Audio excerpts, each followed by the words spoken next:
کہ جن انسانوں سے ہم توقعات رکھتے ہیں وہ تو ہماری ہی طرح خود کمزور ہیں. جن مادی سہاروں کو، چاہے وہ مال ہو یا اولاد ہو یا کوئی بھی چیز جسے ہم دنیاوی اعتبار سے طاقتور سمجھتے ہیں یا اپنا سہارا سمجھتے ہیں، وہ سب بھی عارضی ہیں، اور اسی وقت ہمارے لیے مددگار ہوتے ہیں جب اللہ تعالیٰ ان کا وسیلہ بنا دے یا اللہ چاہے تو. اور اگر وہ نہ چاہے تو بہت سی چیزیں ہوتے ہوئے بھی کام نہیں بنتا. اس لیے اس بات کی بہت شدت سے ہم سب کو ضرورت ہوتی ہے کہ ہم اللہ سبحانہ تعالیٰ کو پکاریں، اس سے مانگیں، اس سے دعا کریں. لیکن بعض اوقات ہم دعا کرنا نہیں جانتے ہوتے، یا ہم شرما جاتے، یا ہم اپنے آپ کو یہ سمجھتے کہ ہم تو بہت گناہگار ہیں اس لیے ہماری دعا تو قبول ہی نہیں ہوگی. شیطان ہمیں ہمارے رب سے مایوس کر دیتا ہے اور ہمیں دعا کرنے ہی نہیں دیتا. اس لیے بہت ضروری ہے کہ ہم دعا کی اہمیت کو بھی سمجھیں اور پھر اس کے ساتھ ساتھ اس کا طریقہ بھی جانیں تاکہ ہماری دعائیں قبول ہوں. قرآن مجید کی جب ابتدا ہوتی ہے سورۃ الفاتحہ سے، اور ہم سورۃ الفاتحہ کے مضامین پر غور کریں تو ہم دیکھتے ہیں کہ سورۃ الفاتحہ دراصل ایک دعا ہی ہے، اور وہ دعا جو ہے اس میں نہ صرف وہ دعا ہے بلکہ دعا کا ادب اور سلیقہ بھی اس میں سکھا دیا گیا ہے کہ اللہ سبحانہ تعالیٰ سے مانگنے کا سلیقہ کیا ہے. تو سب سے پہلے تو یہ کہ اس میں اللہ سبحانہ تعالیٰ کی تعریف کی جائے، الحمدللہ. پھر یہ کہ اللہ سبحانہ تعالیٰ کے ناموں اور اس کی صفات کو وسیلہ بنایا جائے. اسی لیے ہم کہتے ہیں الحمدللہ، سب تعریف اللہ کے لیے ہے، رب العالمین، جو سارے جہانوں کا رب ہے. تو رب اللہ سبحانہ تعالیٰ کا نام ہے، اور اس نام کا ہم وسیلہ دیتے ہیں ایک طرح سے کہ تو ہی ہمارا رب ہے، تو نے ہمیں پیدا کیا ہے اور تو ہماری مشکلات سے خوب واقف ہے. اور پھر الرحمن الرحیم، بہت مہربان، نہایت رحم فرمانے والا، کہ ہم جس رب سے اس کے نام کا واسطہ دے کر دعا کر رہے ہیں وہ تو ہر مخلوق سے زیادہ مہربان ہے. ایک حدیث میں آتا ہے کہ اللہ سبحانہ تعالیٰ نے جب رحمت کو پیدا کیا تو اس کے 100 حصے کی، ایک حصہ دنیا کے لیے اور 99 حصے آخرت کے لیے رکھے. تو یہ دنیا میں جتنی بھی رحمت اور محبت چاہے انسانوں کی طرف سے یا اس کی مخلوق کی طرف سے ہمیں نظر آتی ہے، ملتی ہے، یہ دراصل اللہ سبحانہ تعالیٰ ہی کی ڈالی ہوئی ہے. ہماری ماں یا ہمارے بچے یا ہمارے رشتہ دار، ہمارے دوست ہم سے محبت کرتے ہیں تو ان کے دلوں میں یہ محبت اللہ ہی ڈالتا ہے. ورنہ آپ نے دیکھا ہوگا کہ انہی رشتوں کے اندر بعض اوقات ایسے لوگ ہوتے ہیں کہ جن کے دل میں ہمارے لیے کوئی قدر نہیں ہوتی، اور وہ اپنے دلوں پہ خود بھی قادر نہیں ہوتے، قابو نہیں رکھتے. یہ اللہ تعالیٰ ہی ڈالتا ہے، اور یہ اللہ تعالیٰ ہمیں دراصل دکھاتا ہے کہ اگر کسی انسان کی طرف سے تمہیں کوئی فائدہ پہنچ رہا ہے تو وہ بھی دراصل اللہ تعالیٰ ہی کا دیا ہوا، اور کوئی انسان اگر تمہاری طرف توجہ نہیں کر رہا تو وہ بھی اللہ ہی کے اذن سے. تو الرحمن الرحیم اللہ تعالیٰ کے نام بھی ہیں اور اس کی صفات بھی ہیں. عام طور پر جو بندوں کے نام ہوتے ہیں وہ ان کی صفات نہیں ہوتی. کسی کا جو نام ہوتا ہے اس کو بعض اوقات اس کا مطلب بھی نہیں پتا ہوتا، تو وہ نام اس لیے نہیں رکھتے کہ وہ بندہ ایسا ہے، بلکہ جب بچہ پیدا ہوتا ہے تو اس وقت نہیں پتا ہوتا کہ کوئی بچہ آگے جا کے کیا کرے گا. اور جو نام ہم اس کا رکھ رہے ہیں اسے اچھی نیت اور اچھی توقع کے ساتھ رکھتے ہیں، لیکن ہمیں یہ نہیں یقین ہوتا کہ بڑا ہو کر وہ یہ کام بھی کرے گا. مثلاً ہم خالدہ نام رکھ لیتے ہیں یا خالد رکھ لیتے ہیں. خالد کا لفظی معنی عربی میں ہے ہمیشہ رہنے والا. تب آپ دیکھیے کہ کوئی بھی انسان ہمیشہ تو رہتا ہی نہیں، تو پھر وہ اس کی صفت نہیں ہے. کسی کا نام ساجد رکھ دیتے ہیں، سجدہ کرنے والا، اور ضروری نہیں کہ وہ بڑا ہو کر نماز ہی پڑھے. کسی کا نام حفیظ رکھ دیتے، حفاظت کرنے والا یا نگرانی کرنے والا. تو اصل نگرانی تو اللہ سبحانہ وتعالیٰ کی ہے. تو یہ جو بندوں کے نام ہوتے ہیں وہ صرف ان کی آئیڈینٹیفیکیشن کے لیے ہوتے ہیں، وہ ان کی صفات نہیں ہوتے.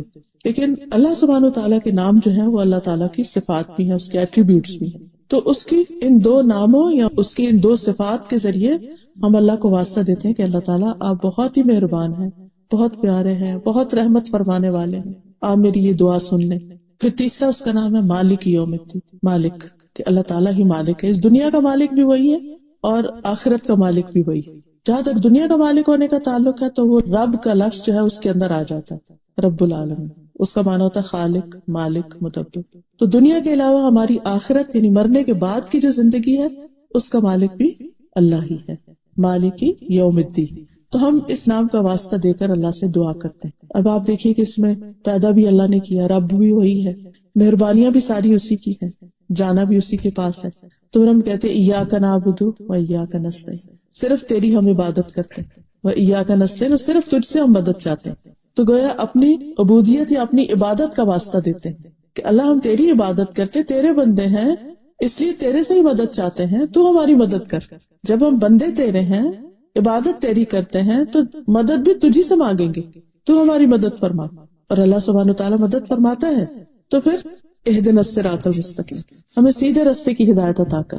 یہ سیدھا راستہ جو ہے، یہ صرف دین کا راستہ ہی نہیں، دنیا کے بھی جتنے معاملات ہیں ان میں ہمیں صحیح گائیڈنس چاہیے ہوتی ہے۔ ہم زندگی کے ہر موڑ پر ڈیسیژن لے رہے ہوتے ہیں، بلکہ ہر دن لے رہے ہوتے ہیں، ہر گھڑی لے رہے ہوتے ہیں ڈیسیژن۔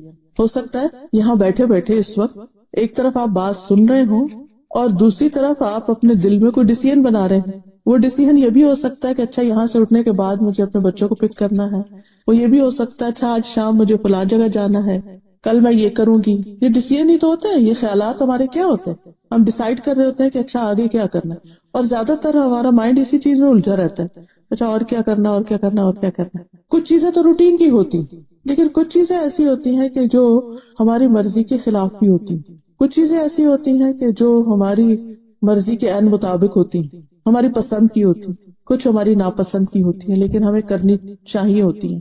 مثلا کوئی ایسا رشتہ دار بیمار ہو گیا جس سے آپ کی کوئی بول چال نہیں، اب وہ بیمار ہے، ہاسپٹلائزڈ ہے، اب آپ کا ضمیر آپ کو کہتا ہے جاؤ اس کی عادت کرو، اس کو دیکھ لو، کیا پتا زندگی کا چلا ہی نہ جائے دنیا سے، لیکن آپ کی انا کہتی ہے نو نو نو، اس نے مجھے اس طرح اور اس طرح ہرٹ کیا، میں تو نہیں جاؤں گا۔ پھر آپ کو خیال آتا ہے نہیں وہ میں نے فلاں درس میں سنا تھا کہ رشتوں کو جوڑنا چاہیے، خیال رکھنا چاہیے، چلو میں چلی جاتی ہوں۔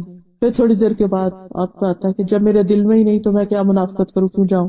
یعنی انسان اپ اینڈ ڈاؤن سوچتا رہتا ہے، پھر آخر کار آپ ایک ڈیسیژن بنا لیتے، یا چلے جاتے یا نہیں چلے جاتے، یہ دونوں ہی آپ کے ڈیسیژن ہیں۔ اب اس میں رائٹ ڈیسیژن کیا تھا، اللہ کا پسندیدہ ڈیسیژن کیا تھا، وہ ہونا چاہیے تھا دراصل آپ کا ڈیسیژن۔ اس کے لیے ہم بعض اوقات ہمیں پتہ بھی ہوتا ہے یہ زیادہ صحیح بات ہے، لیکن ہم اپنی ویکنس کی وجہ سے نہیں کر پاتے، تو ہمیں اس پر اللہ سے مدد چاہیے ہوتی ہے۔ اہدنا الصراط المستقیم، اللہ ہمیں سیدھا راستہ دکھا، ہمیں رائٹ چوائسز اور رائٹ ڈیسیژن لینے کی توفیق عطا فرما۔ اور دین کے معاملے میں تو ہے ہی کہ ہم اپنی زندگی اس طرح گزاریں کہ اس زندگی کے آخر میں ہم جب اللہ سے ملاقات کریں، تو ہم سب کو کرنا ہی ہے، اسی لیے جب کوئی فوت ہوتا ہے تو ہم کیا کہتے ہیں، انا للہ و انا الیہ راجعون، بے شک ہم اللہ کے لیے ہیں اور ہم اسی کی طرف واپس جانے والے۔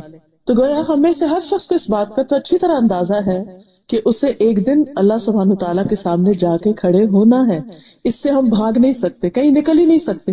تو پھر ہمیں اس بات کی فکر بھی ضرور آتی ہے کہ کیا منہ لے کے جائیں گے۔ جب دنیا میں ہم کسی کے ساتھ بگاڑ کے رکھتے ہیں نا، تو پھر اس کا سامنا نہیں کر سکتے۔ ایک چھوٹا بچہ ہی ہوتا ہے نا، تو اگر ماں کی بات نہیں مانتا یا ماں کے ساتھ کچھ غلط کرتا ہے تو پھر وہ ماں کے سامنے آتے ہوئے کتراتا ہے، شرماتا ہے۔ تو ہمیں بھی اس بات کی وقتاً فوقتاً فکر تو ہوتی ہے کہ ہم جب فوت ہو جائیں گے، اللہ کے پاس جائیں گے، کیا منہ لے کے جائیں گے۔ تو پھر بھی ہمارے دل میں ہول اٹھتا ہے، تو ہم دعا کرتے ہیں اہدنا الصراط المستقیم، اللہ تعالیٰ آپ ہمیں سیدھا راستہ دکھا دیں۔ کون سا سیدھا راستہ؟ صراط الذین انعمت علیہم، ان لوگوں کا راستہ جن پر تو نے انعام کیا ہے، غیر المغضوب علیہم، ان کا راستہ نہیں چاہیے جن پر تیرا غضب نازل، جن سے تو ناراض ہوا۔ ہم سے تو انسانوں کا غضب برداشت نہیں ہوتا، اللہ کا کیسے ہوگا؟ سوچئے اگر آپ کا شوہر آپ سے ناراض ہو جائے، چاہے آپ رائٹ ہی کیوں نہ ہو، چاہے وہ رانگ ہی کیوں نہ ہو، پھر بھی اس کے بعد کیا آپ کی فیلنگ ہوتی ہے؟ آپ کے پیرنٹس ناراض ہو جائیں، آپ کے بہن بھائی ناراض ہو جائیں، آپ کی اچھی دوست کوئی ناراض ہو جائے، تو وہ ناراضگی ہمارے دل پہ بڑی بوجھل ہوتی ہے۔ بندوں کی ناراضگی، بندوں کا غصہ وہ ہمیں تکلیف دیتا ہے، تو کیا اللہ سبحانہ تعالیٰ کا غصہ ہمیں تکلیف نہیں دے گا؟ تو ہم یہ دعا کرتے ہیں کہ اللہ تعالیٰ ہمیں اپنے ناراضگی سے محفوظ رکھنا، ہم وہ کام نہ کریں جن کو دیکھ کر تو ہم پر ناراض ہو۔ تھوڑی دیر کے لیے امیجن کیجئے کہ آپ اپنے بچے کو دیکھ رہے ہیں کہ سردی کا موسم ہے اور وہ بغیر کپڑوں کو باہر نکلنے لگے، تو ایک دم آپ پیچھے سے کیا کریں گے؟ کیسے اس کو آواز دیں گے؟ ایک دم شاؤٹ کریں گے، کدھر جا رہے ہو تم، واپس آؤ، کپڑے پہنو، کچھ نہ کچھ اس کے ساتھ کریں گے۔ آپ تو اس سے اتنی محبت کرتے ہیں، آپ کیوں اس پہ شاؤٹ کر رہے ہیں؟ آپ کیوں ناراض ہو رہے ہیں؟ وائی؟ کیونکہ وہ غلط کام کر رہا ہے جو اس کے لیے نقصان دہ۔ کیا اس کا غلط کام کرنا آپ کو کوئی تکلیف دے گا؟ اگر بچہ سردی میں باہر نکل جاتا بغیر کچھ پہنے، آپ کا کیا جاتا ہے؟ بخار تو اس کو ہوگا، سردی تو اس کو لگے گی، تکلیف تو اس کو ہوگی، ہونے دیں۔ نہیں، آپ اس سے محبت کرتے ہیں، آپ کو نہیں اچھا لگتا کہ وہ تکلیف میں ہو۔ ایسے ہی اللہ تعالیٰ کی ہم مخلوق ہے، اللہ ہم سے محبت کرتا ہے، اس کو پسند نہیں ہے کہ ہم مصیبت میں پڑے، لہٰذا وہ ہم سے ناراض ہوتا ہے۔ اور اپنی ناراضگی کا اظہار بھی کرتا ہے. کچھ تو اس نے اپنے کتاب میں بتا دیا کہ کن کن باتوں سے وہ ناراض ہوتا ہے, کن کن چیزوں سے محبت کرتا ہے, اور بار بار پھر چانس بھی دیتا ہے کہ ٹھیک ہو جاؤ ٹھیک ہو جاؤ. نہیں ہوتے ہم الٹیمیٹلی پھر وہ سزا بھی دیتا ہے جو اس کا حق ہے. پھر تو غیر المغضوب, اللہ تعالیٰ ہم ایسے کام نہ کریں, اس رستے پہ نہ چلیں کہ جو اللہ کو ناراض کرے اور الٹیمیٹلی ہمارے لیے نقصان کا باعث ہو. ولا الضالین, اور نہ بھٹکنے والوں کا راستہ, ہمیں وہ بھی نہیں چاہیے کہ جو اپنے اصل منزل ہی کو کھو دیں اور اپنا راستہ. کیونکہ آپ دیکھیے گھر سے نکلنے کے بعد جب آپ ڈرائیو کر رہے ہوتے ہیں تو سب سے زیادہ فکر کس بات کی ہوتی ہے, کہ خاص طور پر جب نئی جگہ جا رہے ہوں کہ آپ صحیح وقت پر صحیح جگہ پہنچ جائیں, اور بار بار میک شور کرتے ہیں کہ میں نے نمبر صحیح ڈالا, گھر کا لوکیشن صحیح ڈالی ہے. اور پھر لوکیشن ڈالنے کے باوجود بھی آپ آنکھیں بند نہیں کر لیتے, آپ دیکھتے رہتے ہیں یہ کدھر لے جا رہا ہے مجھے, جی پی ایس کدھر لے کے جا رہا ہے, آپ کو یہ گوگل میپ کدھر لے کے جا رہا ہے ادھر. پھر بھی آپ الرٹ رہتے ہیں, کیوں؟ جانے دیں اس کو اور چلتے جائیں. آپ بھی نہیں, آپ کو صحیح جگہ پہنچنا ہے, کیونکہ غلط جگہ پہنچ کر تو آپ مصیبت میں پڑیں گے, آپ کا کام ہی نہیں ہوگا. اسی طرح اگر ہم غلط راستے پہ چل پڑے, گم کر دیا ہم نے اپنا راستہ, تو ہم اس اصل منزل پہ نہیں پہنچ سکتے. وہ گھر نہیں ملے گا ہمیں. کون سا گھر؟ وہ جنت والا گھر. وہ گھر جو ہے اس تک پہنچنے کے لیے صحیح ڈائریکشن پہ جانا بہت ضروری. تو وہ ہم اللہ تعالیٰ سے بار بار دعا کرتے رہتے ہیں کہ اللہ تعالیٰ ہمیں بھٹکنے سے بچانا, گم ہونے سے بچانا. ہم لاسٹ نہیں ہونا چاہتے, ہم اسی میں ہی پہنچنا چاہتے, کہ اور نہیں جانا چاہتے. دنیا میں تو یہ ہوتا ہے نا, نہیں ملا گھر, نہیں ملی جگہ, تو کیا ہوتا ہے, اب واپس آ جاتے ہیں, تھوڑی دیر موڈ آف ہوتا ہے, اس میں ٹھیک ہو جاتے ہیں. لیکن وہاں تو نہ واپسی کا راستہ ہے اور نہ ہی پھر کوئی اور اچھی جگہ. وہاں دوسرا راستہ تو انتہائی جہنم کی کھائی ہے, تو بہت ہی تکلیف دہ ہے. تو اس لیے ہم سورۃ الفاتحہ میں دعا کر رہے ہوتے ہیں, جس میں دعا کا ادب بھی بتا دیا گیا, یہ بھی بتا دیا گیا کیا مانگو, اور ساتھ ہی یہ کہ کس طرح مانگو, اس میں کیا چیزیں نہ ہو. تو دعا مانگنے میں جو سب سے اہم سلیقہ اور طریقہ ہے, یا سب سے اہم ادب ہے, وہ ہے اللہ سبحانہ تعالیٰ کی حمد و ثنا کرنا, اللہ کی تعریف کرنا. جب بھی آپ دعا کریں تو حمد و ثنا ضرور کریں. اس میں ڈفرنٹ ورژنز ہیں, لمبی سے لمبی تعریف بھی ہو سکتی ہے اور ایک لفظ کے ساتھ بھی تعریف ہو سکتی. جب آپ کہتے ہیں یا رب, تو رب کیا ہے؟ اللہ تعالیٰ کی صفت. تو ایک طرح سے آپ نے تعریف ہی کر دی اپنے رب کی, اس کا نام لے لیے یا رحمان, کیونکہ اللہ تعالیٰ خود فرماتے ہیں وَلِلَّهِ الْأَسْمَاءُ الْحُسْنَى فَادْعُوهُ بِهَا, اللہ کے لیے ہے اچھے اچھے نام, ان ناموں کے ساتھ اس کو پکارو. تو ہم نے پھر اللہ کی تعریف کی. اور اگر آپ کے پاس زیادہ وقت ہے تو آپ اللہ تعالیٰ کی زیادہ تعریف کر لیں. اور تعریف کیوں کریں؟ اس لیے کہ ہر چیز اسی کی ہے. للہ ما فی السماوات والارض, اللہ ہی کے لیے ہر وہ چیز جو آسمان و زمین میں ہے. ان اللہ هو الغنی الحمید, بے شک اللہ وہی غنی ہے, بے نیاز ہے, تعریف والا ہے, حمد و ثنا کے لائق وہی ہے. ہم دیکھیں دنیا میں اگر کسی کے پاس کوئی چھوٹی سی بھی اچھی چیز ہوتی ہے نا, تو اس کی تعریف کرتے ہیں, یا اس چیز کی تعریف کرتے ہیں, اس کے مالک کی تعریف کرتے ہیں. بس کسی کے بچے اچھے ہوں, پیارے ہوں, کسی کے بس اچھے کپڑے اس نے پہنے ہوں, جیولری, تو ہم تعریف کے بغیر رہتے نہیں. یعنی یہ نہیں ہوتا کہ وہ ہمیں کہتا ہے ہم ایک تعریف کرو, بلکہ ہم دیکھتے ہی ہمارا دل کرتا ہے کہ ہم تعریف کریں, کیونکہ ہمیں خوشی ہوتی ہے اپریشیٹ کر کے. اچھا لگتا ہے, خود کو اچھا لگتا ہے, کیونکہ جو قابل تعریف چیز ہوتی ہے اس کی تعریف کرنا ہی ہماری صحت کے لیے اچھا. اگر ہم اپریشیٹ نہیں کرنا جانتے تو دراصل اپنے آپ کو ہی پریشان رکھتے ہیں. اور آپ نے دیکھا کہ زندگی میں کچھ ایسے لوگ بھی ہوتے ہیں بہت منفی نیگیٹو تھنکنگ ہوتی ہے ان کی, ہر چیز میں نقص ڈھونڈ لیتے ہیں. کریٹیکل ہونا بہت اچھی بات ہے, لیکن اوور کریٹیکل ہونا کہ جس میں آپ کو خوبی تو کوئی نظر ہی نہ آئے, ہر چیز میں نقص ہی نقص نظر آئے, یہ بلائے جان ہوتا ہے انسان کے لیے, اپنے لیے بھی دوسروں کے لیے. ایسے لوگ اپنے آپ کو بھی تکلیف میں ڈالے رکھتے ہیں اور دوسروں کو بھی تکلیف میں ڈالتے ہیں. تو جس شخص کے اندر یہ عادت ہوتی ہے نا کہ وہ ہر چیز میں سے کوئی نہ کوئی بہتری کا, بھلائی کا, خیر کا, اچھائی کا پہلو نکال لیتا ہے اور پھر اس کا ذکر کرتا ہے, اس کو مینشن کرتا ہے, ایسا شخص دنیا میں خوش رہ سکتا ہے, یہاں بھی خوش رہ لیتا ہے, کیونکہ اس کی نظر یعنی وہ ایک اچیور ہوتا ہے, اس کے ایک سینس آف اچیومنٹ ہوتی ہے کہ میرے پاس ہے, اور دوسرا اس کو سینس آف لاس ہوتا ہے, وہ لوزر ہوتا ہے کہ میرے پاس کچھ نہیں. تو انسان جب اپنے پاس ملنے والی نعمتیں یا دنیا میں پھیلی ہوئی اللہ کی نعمتیں اور اچھی اچھی چیزیں دیکھتا ہے تو وہ پھر تعریف کرتا ہے اللہ کی.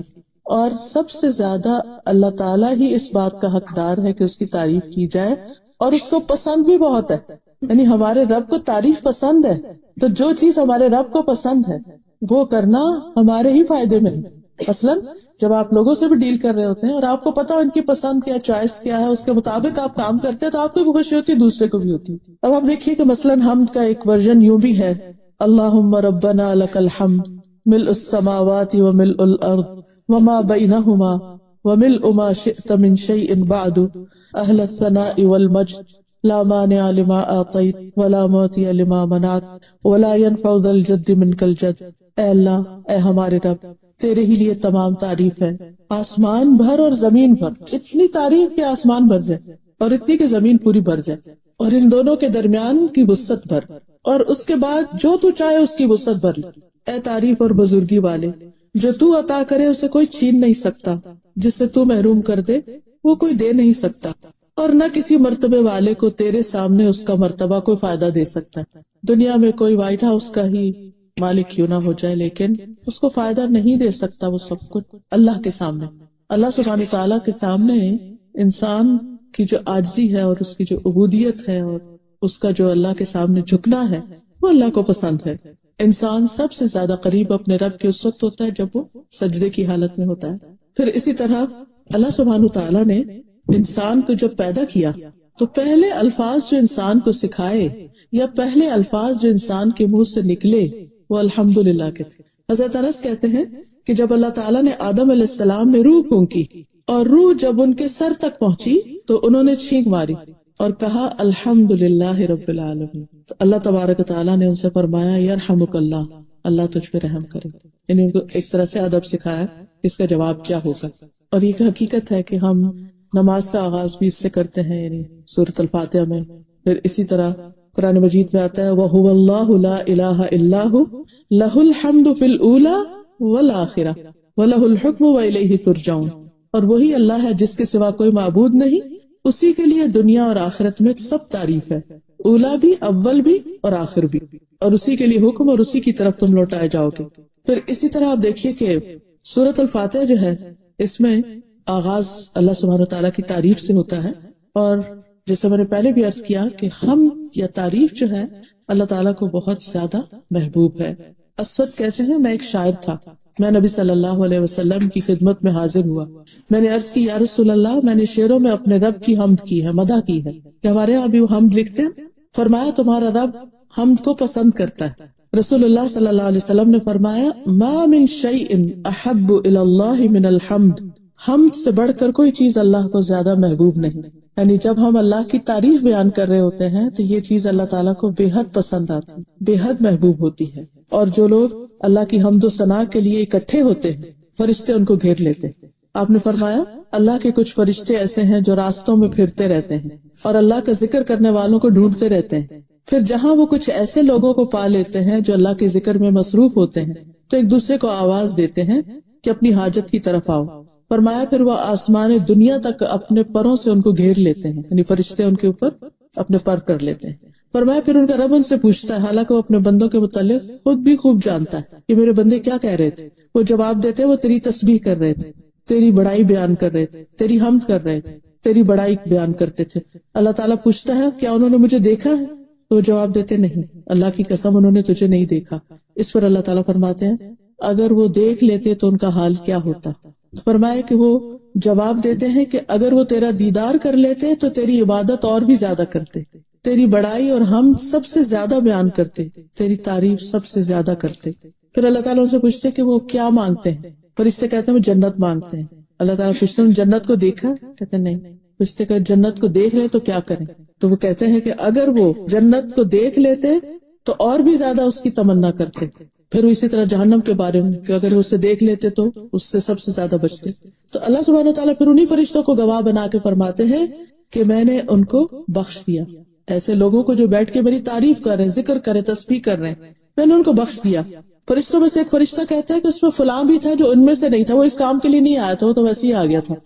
اللہ تعالیٰ فرماتے ہیں یہ وہ لوگ ہیں جن کی مجلس میں بیٹھنے والا بھی نامراد نہیں ہوتا، یعنی اس کو بھی حصہ مل جاتا ہے۔ پھر یہ یاد رکھیے کہ ہم جتنی اللہ کی تعریف زیادہ کریں گے قیامت کے دن اتنا ہی مقام زیادہ ہوگا۔ حدیث میں آتا ہے افضل عباد اللہ تعالی یوم القیامت الحمادون، قیامت کے دن اللہ کے افضل بندے وہ ہوں گے جو کثرت سے اللہ کی حمد بیان کرنے والے ہیں، یعنی جو جتنی زیادہ تعریف کرے گا اتنی ہی زیادہ اللہ کی قربت پائے گا.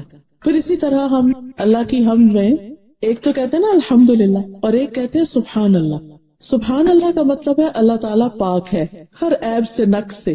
اس سے اس کی حمد یا اس کی تعریف کی کمپلیشن ہوتی ہے. یعنی ایک تو یہ کہ اللہ کی تعریف ہے کیونکہ وہ ایسا اور ایسا ہے، اور ایک یہ ہے کہ اللہ تعالیٰ کی تعریف اس بنا پر کہ اس کے اندر کوئی بھی نقص اور عیب نہیں ہے. تو عموماً ہم پڑھتے ہیں یہ کلمہ سبحان اللہ و بحمدہ سبحان اللہ العظیم. پاک ہے اللہ ساتھ اپنی تعریف کے، پاک ہے اللہ جو بہت ہی عظیم ہے.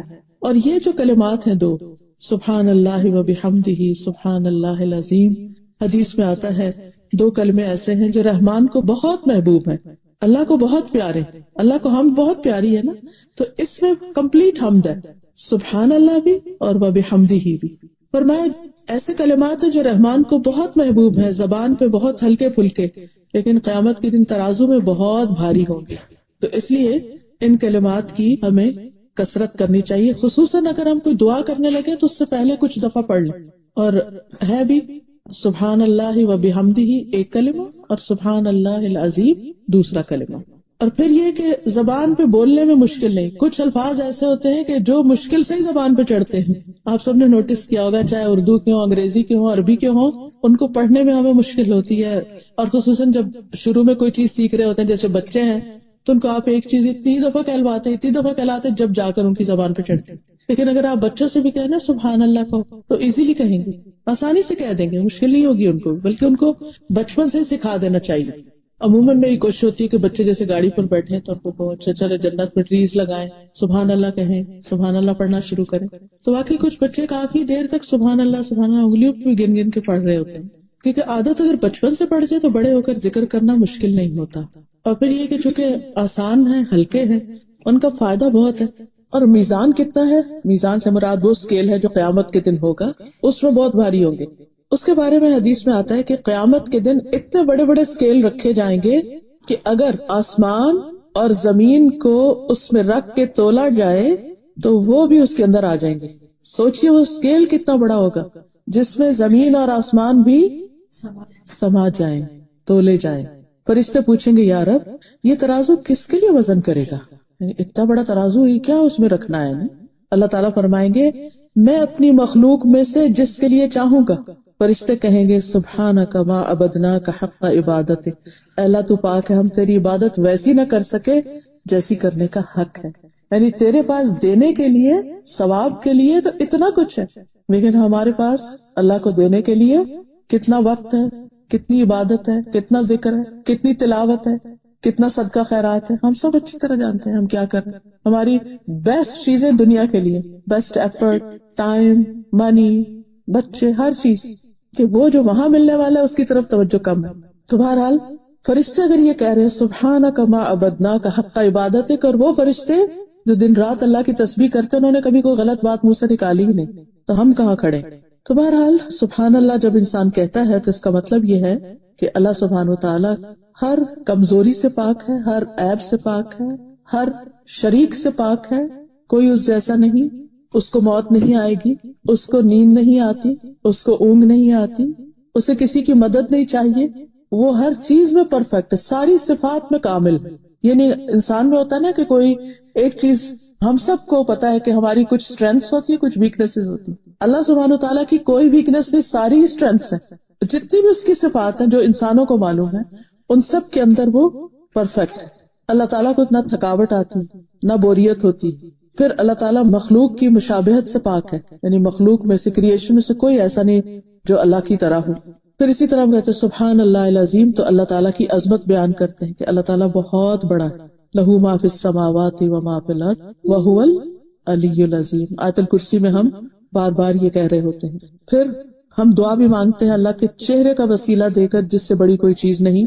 اعوذ بوجہ اللہ العظیم الذی لیس شیء اعظم منہ، کہ میں اللہ کے چہرے کی پناہ لیتا ہوں جس سے بڑی کوئی چیز، عظیم کوئی چیز نہیں، عظمت والی کوئی چیز نہیں. پھر اسی طرح اللہ تعالیٰ اپنی صفات میں عظیم ہے، اپنی قدرت میں عظیم ہے، عرش عظیم کا مالک ہے.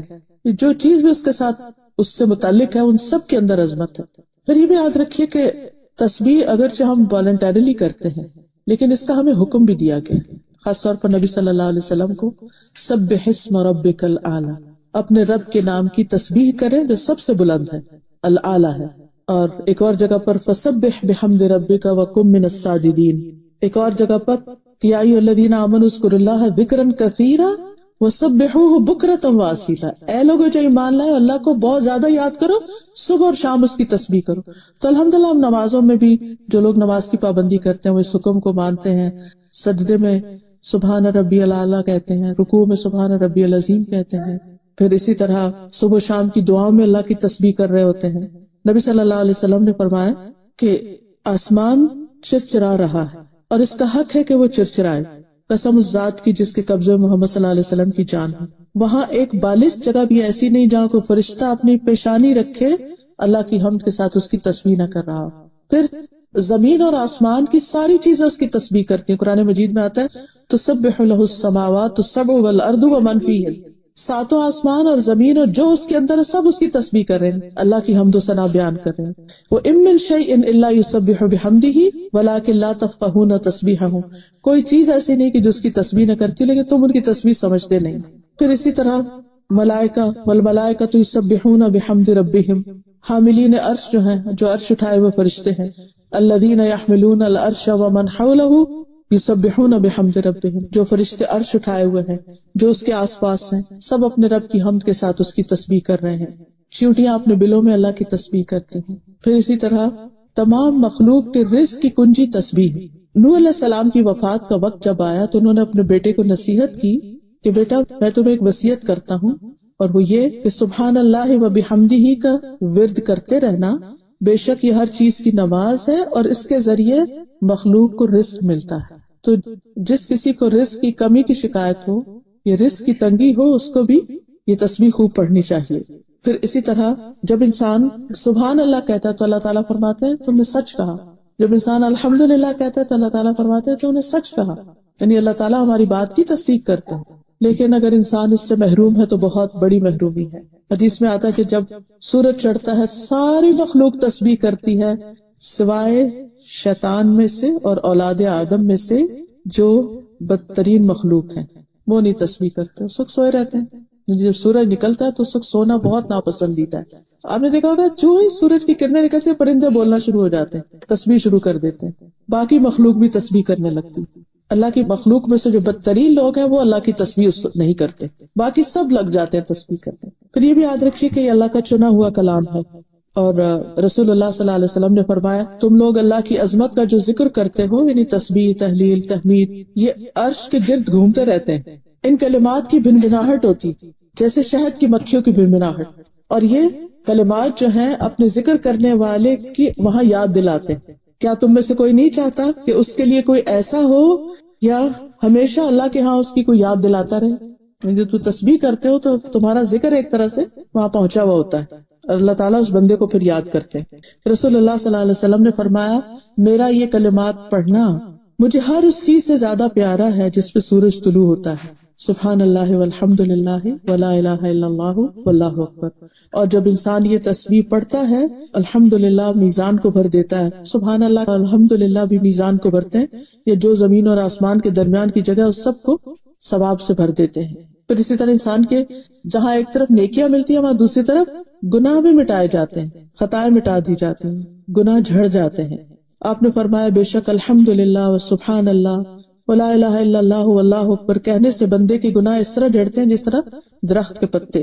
آپ ایک ایسے درخت کے پاس سے گزر رہے تھے جو سوکھا ہوا تھا، جیسے فال میں گرتے ہیں. سورج غروب ہونے سے پہلے 100 دفعہ سبحان اللہ کہنا جو ہے یہ 100 اونٹوں سے بہتر ہے.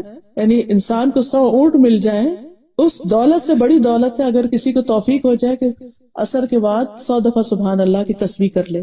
پھر اسی طرح سارے جوڑوں کا صدقہ ہے سبحان اللہ پڑھنا، الحمدللہ پڑھنا، یہ سارے جوڑوں کا صدقہ جو کہ ہر روز ہمارے جسم پر لازم ہوتا ہے. پھر اسی طرح انسان اپنے اس ذکر کی وجہ سے باقی سب لوگوں سے درجوں میں آگے چلا جائے گا جس کا درجہ جتنا زیادہ ہوگا. پھر یہ بھی یاد رکھیے کہ دل کی گھٹن اور تنگی کا علاج ہے. جب انسان کا دل اداس ہو، پریشان ہو، غم ہو، فکر ہو، خوف ہو تو اس وقت انسان کو یہ تسبیح پڑھنی چاہیے.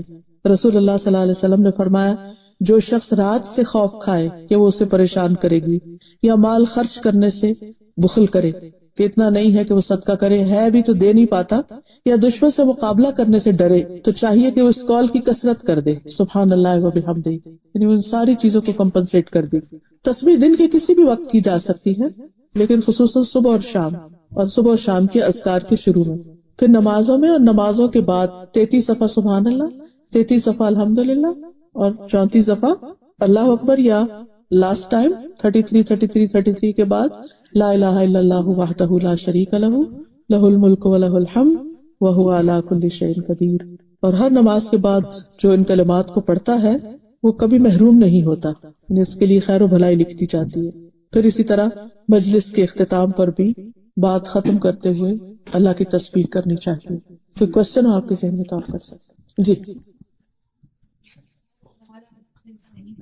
بہت اچھا، ماحول کا اپنا فائدہ ہے، یعنی ہم جو ڈفرنٹ ورژن ہیں اس میں سبحان اللہ سبحان اللہ سبحان اللہ، دس از اے شارٹیسٹ ورژن، پھر سبحان اللہ و بحمدہ، پھر سبحان اللہ و بحمدہ سبحان اللہ العظیم، یعنی اگر یہ لانگر نہیں بھی پڑھ سکتے، اگر ہم صرف اتنا بھی پڑھتے ہیں نا سبحان اللہ و بحمدہ ہی، تو رسول اللہ صلی اللہ علیہ وسلم سے پوچھا گیا کہ کون سی بات، یعنی کون سا کلمہ افضل ہے؟ آپ نے فرمایا وہ جسے اللہ نے اپنے فرشتوں کے لیے یا اپنے بندوں کے لیے چن لیا، تو یہ چنا ہوا کلمہ۔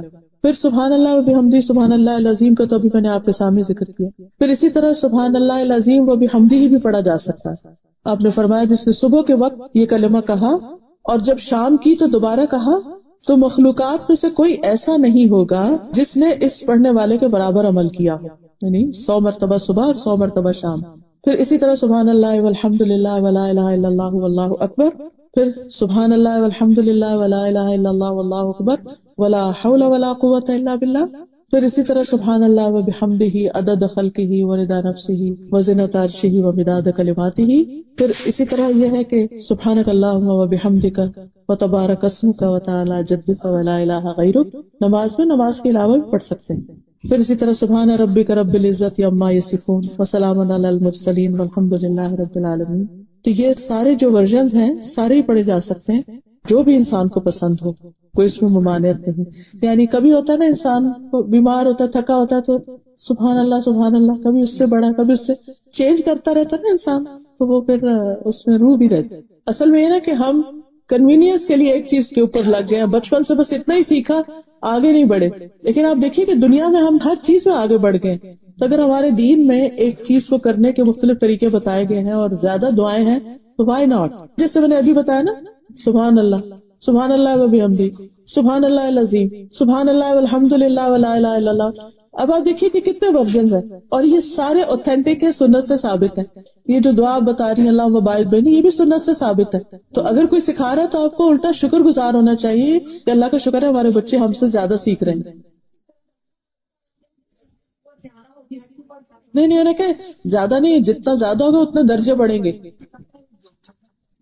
لیکن دماغ ادھر نہیں، حفاظت ہوگی بس پڑھتی آ جائے، کوئی حرج نہیں۔ اس میں آپ دیکھیے 3 طرح کے ہوتے ہیں، 3 طرح کا ذکر ہوتا ہے۔ ایک ہوتا صرف دل سے، ایک ہوتا صرف زبان سے، ایک ہوتا دل اور زبان سے۔ کبھی انسان صرف دل میں ہی اللہ کے بارے میں سوچتا رہتا ہے، منہ چپ ہے، کبھی انسان منہ سے بول رہا ہے اور دل کہیں اور ہے، اور کبھی دل اور منہ دونوں ہی حاضر ہوتے ہیں۔ تو جو بھی توفیق ہو کرتے رہیے۔ اس میں جہاں تک 100 دفعہ یہ سبحان اللہ پڑھنے کا ہے، تو اس کی تو میں نے ابھی حدیث جو بیان کی ہے اس میں 100 دفعہ کا ذکر آتا ہے کہ جو عصر سے پہلے 100 دفعہ پڑھتا ہے اس کا اجر کتنا ہے۔ اسی طرح نبی صلی اللہ علیہ وسلم دن میں 70 سے 100 بار استغفار کرتے تھے، تو اس کی پیروی میں کہتے ہیں کہ 100 دفعہ پڑھ لیں کم از کم۔ تو اسی طرح درود شریف جو ہے وہ تو جتنا زیادہ چاہے پڑھ لیں، لیکن اگر کوئی 100 دفعہ تک رکھتا ہے تو اس میں یہ کہ کم از کم کچھ تو پڑھ لیتا ہے۔ اگر ضروری نہیں کہ 100 پورا کرے، کم بھی ہو سکتا ہے اور ایون 100 سے زیادہ بھی ہو سکتا ہے۔ 10 دفعہ کا ذکر ہے جی۔ اللہ تعالی ہم سب کو توفیق عطا فرمائے اور زیادہ سے زیادہ ہم اللہ کی تعریف اور تسبیح کر سکیں۔ آخر دعوانا ان الحمد للہ رب العالمین۔